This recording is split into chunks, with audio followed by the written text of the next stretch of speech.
Hello, my name is Lucky Omar. I work with the UN Migration Agency, IOM Somalia, and I'm based off of Nairobi, but we work in Somalia in Mogadisu, Baidoa, and Kismayo, Jubaland State, Baidoa, Southwest State.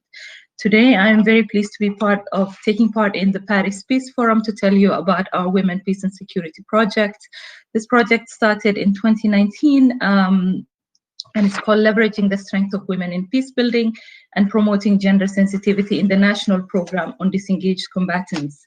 This was the first project of its kind in Somalia, supporting women who have disengaged from the terrorist group Al-Shabaab, the extremist group Al-Shabaab, and was the first real engagement with this group of women because previous efforts focused on men and how to disengage and rehabilitate men and to reintegrate them back into the community. So this was really the first methodological engagement, and the project established systems in place to empower women to leave the group and to become productive members of their society.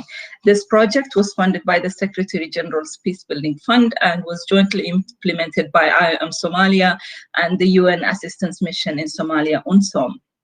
We have had support from the Peace Building Support Office, technical guidance and support from the Rule of Law Office, as well as UNSOM and other partners, including the Peace Building Fund. This project was unique in that even though it was the first time women have been engaged, it did not take the approach that the male program is taking, in that it didn't start out at rehabilitation centers. We approached this project from a holistic community-based partnership approach, and we worked with civil society organizations in the 3 project locations of Mogadishu, Baidoa, and Kismayo. In Mogadishu, we worked with the Somali National Women Organization. In Kismayo, we worked with the Somali Women Solidarity Organization. And in Baidoa, we worked with the Bay Women Development Organization. This approach of engaging women civil society organizations was really critical to engaging and actually even getting in touch with these women, because women do not follow the same pathways as men when they defect, in that they don't come to military outposts after defecting from Al-Shabaab and say, here I am, I'm here ready to reintegrate and rehabilitate and reintegrate into the community. What women typically do, and what we've discovered through this project, is that they disengage from the group and they come back into their communities and they pretty much go low-key and stay in hiding. So they don't engage in the community. We've discovered that women who disengage live in extreme poverty. They live in IDP camps and do not even access the services that are available within the community because they're afraid of being discovered. So this approach of using a community-based partnership approach and engaging women leaders and women's civil society organizations was really the key factor to ensure that we had an entry point into supporting these women. This is part of the Somali national program on rehabilitation and reintegration of former Al-Shabaab affiliates. That said, the national program started in 2012 and started by supporting men, and women were not engaged until 2019 when this particular project started. So you can see there was a huge gap between support to men and support to women in Somalia, and how to actually engage women who disengaged. It was really important to approach it from a gendered lens and to see how women and community ownership can be leveraged to support women from this community of women. This project supported 150 women, started in 2019, as I mentioned, who received gender responsive and holistic support. What do I mean by that? The women were supported from both social, psychological, as well as economic factors, in that they received psychosocial support and case management. They received religious counseling to tackle the ideology that they came from, as well as to to support the women to deal with the trauma and the experiences that they went through. There was also household support in that they received monthly stipends, they received non-food items, they also received medical support for themselves as well as their children. They received education, civic and religious education, business development classes, life skills, literacy classes, basically gaining skills to reintegrate back into their communities and become productive members of their communities and learn skills to work with. They were able to take part in vocational trainings that were based on market assessment in all 3 locations. At the end of the project, which was 6 months in duration, the women received livelihoods support as well as business startup grants, livelihoods mentoring, as well as business support grants. We also offered community outreach and community social cohesion activities in the form of group counseling, sports activities, arts activities, to increase the women's interaction with their communities and to remove the stigma, because when the women first came back, they were in hiding, they were afraid, they did not feel welcome or received well by their communities, so they did not think that they belonged. But the social cohesion activities that were part of the project and the arts-based sports activities, art activities, were a way of engaging the community and creating an entryway for these women to engage within their communities so that the stigma is removed and so that people understand what this program is about and the fact that these women are receiving active support to rehabilitate as well as reintegrate back into their communities. Through this project, we are supporting the global agenda for women, peace and security, as well as the sustainable development goals when it comes to health and well-being, gender equality, decent work and economic growth, reduced inequality, peace, justice, and strong institutions. This project is also rooted in gender responsive DDRR, in that we based our intervention and our approach on research on how women are different from men and how empowering women and approaching this from a gendered lens has to be something that is tailored to women. It has to be a program that is tailored to women and cannot be a carbon copy of the male program that existed in the country. So women in this project were encouraged to use their unique agency to increase defection and prevent young women and men from joining or rejoining the group. Over the last year and a half in Somalia, there have been different research projects that have shown that when women disengage from this group, they also bring others with them. What do I mean by that is that when women disengage, they also are a pathway for men to disengage, because the men who are connected to these women, their husbands and other relatives, are able to disengage now that their families have a place to go and have a place to be taken care of, and they also gain skills, are able to make a life for themselves, so it's easier for others to defect. Somalia is also Somalis are also it's a very oral community, and this was a way for others to also find out about the national program and its role, and the fact that it now has a place for women where women can engage in these peace processes and defect. Women in Somali communities do have a strong agency in peace building. They are seen as being part of multiple clans, for example, their father's clans, their husband's clans, so they're not seen as loyal to just one group. This is a real opportunity for women then to be peace builders among different groups, and when they do take part in processes like this one, then they're able to exert that influence over their clans, over their spouses, and create opportunities for women-to-women connection, where women are able to find out information about the peace process, about the reconciliation, and to disengage.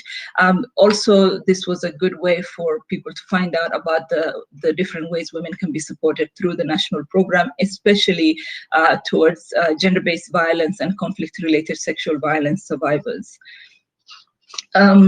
As I mentioned in the beginning, this was the first time that this a project of this kind happened, and it was a pilot project in 2019 when it started. Right now it's going into 2020 and hopefully beyond.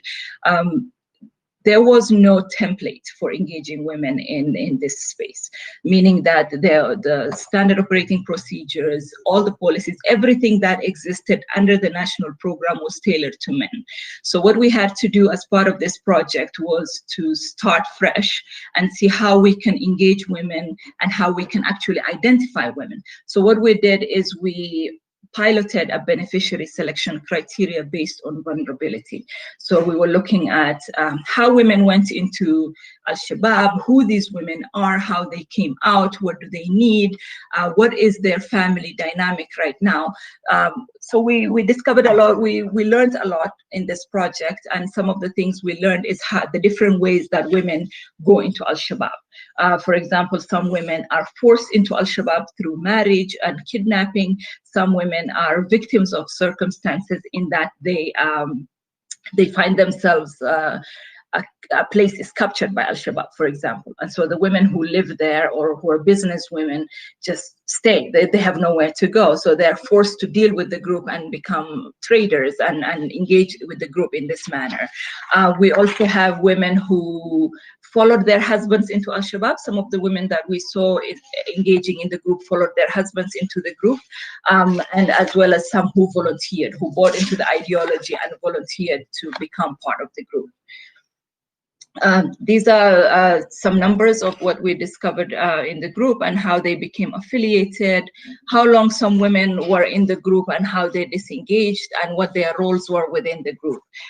Some were wives, some were, they worked within the group, they were cooks, some were recruiters. So we discovered that women, there was a huge gap in the different roles that women played in this group. And this was really valuable information, because once you know how women are in the group and how they when they come out, what kind of profile they hold, then you can target and tailor your interventions towards them. So this was really, this project was a real learning opportunity for the Somali government, as well as the UN agencies, IOM, the UN Peacebuilding Fund, and others, and UNSOM and others, to discover who women in this group are, or what their needs are, and what we can do to support them as they come out. Women in the group that were part of the 150 women that we supported were largely single mothers, women who ran away because they lost their husbands, or they were running away from forced marriages after the husband that they followed into Al-Shabaab died. They on average supported 6 children or more. They had very low income, $40 or less per household, very low literacy, very little community acceptance. They were afraid, they were in hiding, they did not know how to engage back into their communities. Now, after 6 months of continuous psychosocial support, financial and literacy support, group activities, social cohesion activities, we saw a remarkable difference in the women's attitudes, as well as their prospects as they continue to reintegrate into their communities, create businesses, become part of their communities. Some of the changes that we saw is that women, compared to when they started the project, in the 6 months that they were part of the project, they felt much safer, they felt more welcome, they felt less stressed. They felt that they were now part of the community and that the community accepted them. They were able to interact through the social cohesion activities. They were able to get to know their neighbors. They were able to get to know other women within the program who were like them. So that created connections among the women as well as within the community. And they developed a support system for themselves where they could engage one another. As I said, community acceptance increased as a result of this project because of the social cohesion activities, as well as the group activities that we were doing. Women felt that their well-being and confidence increased as a result of this project. Their literacy level remarkably increased, and they were able to now read, write, and use the livelihood skills that they gained. so that when they were ready to open their own businesses, they could manage their businesses. These are some of the reflections from the women in the literacy classes and what it meant to them. One of our beneficiaries told us that it means everything to her now that she is able to read and write. She can now read the Quran for herself, and she doesn't need to rely on others. They could read Somali when they left the program. The ability to read for themselves meant that no one was telling them what they should be thinking. So that we felt was truly a life-changing experience for these women, in that they now could discover more for themselves the information that they received, because we know that part of Al-Shabaab's way of getting people in is misinterpreting the religion of Islam and teaching people erroneous lessons. So now that these women are able to read for themselves, then they could see what they were being taught and how this was different from what they thought before. These pictures up on the screen now are examples of some of the livelihood skills that we were doing. We had some, henna art, we had tie and dye classes, we had incense making, we had different kinds of vocations, and these are some of the quotes from the beneficiaries, where they were telling us that the skills that they acquired helped them to develop marketable skills that they were able to now create businesses. And through this project, we saw that women pooled their resources. They put their money together and opened small businesses at the end of the project, which we thought was really remarkable and was a good success for a group of women who were isolated from the beginning, to now go from that to having skills, as well as learning how to manage their money, learning how to form small cooperatives with one another. That was really remarkable and enriching as part of this project. Women did not feel like they belonged, so some of the reflections that they gave us was that they see themselves differently within their communities. And the social cohesion activities were really well received, in that they gave the women as well as the community avenues to express themselves, to see one another as human beings, and to discover the commonalities that people have, rather than the differences that were focused on in the beginning, when everyone was suspicious of everyone else and no one wanted to engage together. So we discovered that the women in the program really made remarkable transformations as they stayed with us. They learned who they were. They learned how to engage within their communities. They were able to support their children, take their children to school. They had access to medical care that they'd never had before. They were thinking about how to engage, not only within their communities, but how to engage with the country at large and be part of the peace processes that are going on in the country. Because the focus on the military response in DDRR processes by itself cannot work. In peace-building processes by itself cannot work. So programs like this are critical in changing mindsets within the communities, changing mindsets for the people that are impacted day to day, so that we change hearts and minds at the root of the community, engage women leaders, engage community leaders, and get everybody united towards the same goal, as we did in this project.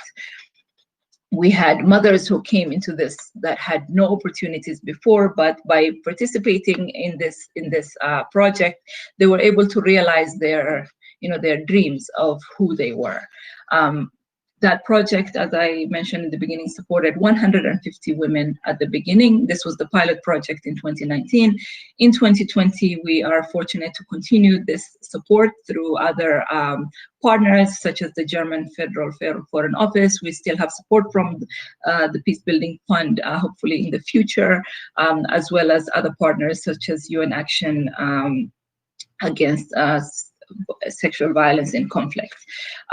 We now have, as a result of what we did in 2019 in the pilot project, there are 2 female rehabilitation centers that currently exist in Jubaland and Southwest, in Baidoa and Kismayo. And in Mogadishu, we continue to work with the community-based organization. We have expanded the program in that it's no longer just rehabilitation focused. We also have a reintegration component to it as well. The Baidoa Female Rehabilitation Center opened on March 1st, 2020, and the Kismayo Female Center opened in June 2020. This program is growing remarkably fast, even though there have been disruptions this year with COVID and with closures of public institutions. As I mentioned, this is a government program. We have seen a lot of interest and a lot of hunger for this program. We've had over 100 women in each of these locations by now. We have women who have graduated from rehabilitation and are now part of an additional 6 months of community-based reintegration, where we continue to work with the same civil society organizations led by women leaders in the community.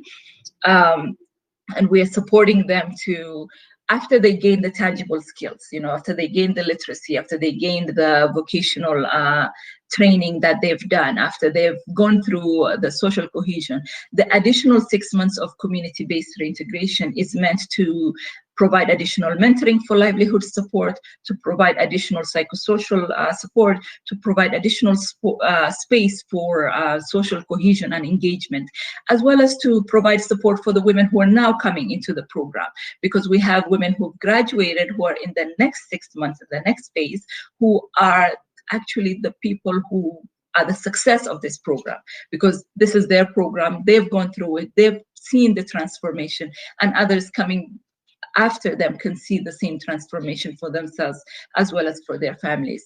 Currently, we are supporting women in Baidoa and Kismayo in the reintegration phase of the program, as well as supporting women in rehabilitation phase of the program, the first 6 months in both Baidoa, Kismayo, and Mogadishu. Although the female centers are just in, the rehabilitation centers are in Baidoa and Kismayo, as I mentioned, we're working with the community-based organization in Mogadishu still for both rehabilitation and reintegration. IOM, UNSOM, as well as other partners who are part of this project hope to expand this, and for this to be used as a template for DDRR responses as they target women, as they work with women to disengage from these groups. Over the next coming years, we're hoping to expand to more locations within the country. We are also working on supporting the Somali government in drafting and advocating the passage of the amnesty law. Currently, that does not exist. There is a policy, but there is no law, and we're working to actively support the government. We work with the Ministry of National Security, and within the ministry, we work with the defector rehabilitation program. So through capacity building, through policy support by UNSOM and other partners, as well as the rule of law colleagues, we are working on actually changing policies that can support more and more people to disengage from this group and look at the DDRR process as a more holistic process, as well as continue to support research and continue to document lessons, because in 1 year we learned so much about who these women are, how to support them, what they need, where they're coming from. And so now we have a knowledge base, and we are hoping to expand that as we go forward. The collaboration between UNSOM, IOM, and different UN agencies, as well as with the Somali government, this partnership and with women leaders has been key to the success of a program like this. And the strategic and policy advice of the DDR section at headquarters in New York, in Geneva, and everywhere else has been really helpful for us in formulating our approach to DDR with women in Somalia. And we hope that this can be a lesson across the world, because women are not as engaged as men are engaged in these processes. So this is the kind of program that can have long-lasting support in how to approach women in this space. This comprehensive approach that we have adopted in this process, looking at psychosocial well-being, economic well-being, community cohesion, and social well-being. This is what's necessary and what is key for targeting such ideology and working with more and more people in this space. I know that there are some questions that people have. Thank you so much for listening to this, and I'll attempt to go through as many of these questions as possible. And I would like to thank our partners and supporters and champions in this process, the Peace Building Fund, PBSO, UNSOM, the Somali government, of course, the women's organizations, and people who are really on the front lines, putting themselves out there every day for this work to be done. This work is really meaningful for me because originally I'm from Somalia, and I'm from a community that is deeply affected by this kind of violence. So it gives me immense pleasure to be able to be part of the solution in this manner. So, okay, we don't have a lot of time, so I'm going to take a couple of these questions. This edition of the Paris Peace Forum, I hope that it will support our work in that this gives us a platform, a global platform, to really showcase the kind of life-changing work that we're doing in Somalia, and the kind of work that is possible when a comprehensive, well-thought-out methodological approach is used to approach women and to support their disengagement, rehabilitation, and reintegration. So our hope is that the Paris Peace Forum gives us a wider platform for this work to be known and for this work to be supported. Says on a daily basis, we deal with the field realities. What is our message to the many policymakers at the forum this year? My message truly to policymakers, to leaders, to donors is that there is a lot of focus on military responses. There is also a lot of focus on men when it comes to this space. There is very little support, there is very little attention towards women, and we know that a one-sided approach does not work. So for peace processes to work, for rehabilitation of disengaged people to work, we cannot only focus on men. In Somalia, we've seen that there was a 7-year gap between supporting men and supporting women, but within a year, the women program grew so much because the hunger is there. My appeal to donors, to leaders, to people who are policymakers, to researchers is look at this issue deeply. Do not only focus on one side of the thing, because just approaching men is not going to work. This conflict is more than just men. These approaches have to be holistic, have to be community-based. Look at grassroots engagement. Look at, because engaging with women's organizations really gave us an opportunity to find a way to engage the community as a whole. We monitor through third-party monitoring as well as through our own staff, and we do this all the time throughout the project cycle so that we're not waiting until the very end. We're coming to the end of this. We do offer mentorship and workshops for these women through the community organizations, through partners and experts that we bring in, and through our staff. We have a whole host of different experts in different kinds of, we have psychologists, we have social reintegration experts, we have women, peace and security people, we have livelihoods experts. So we're continuously teaching and learning and offering this support to our community. And I'm truly grateful on behalf of IOM Somalia and our partners to have this platform to tell you about the critical and important work that we're doing. And I encourage you to learn more about what we're doing. Go to my page on the Paris Peace Forum. Please engage with me, ask me questions. I'm very happy to share more information with you. Do let me know anything any feedback, anything that you want to know more about. I'm here to answer questions. I'll share my contact information to anybody who asks. Thank you so much for this opportunity, and we are grateful for this opportunity, and thank you.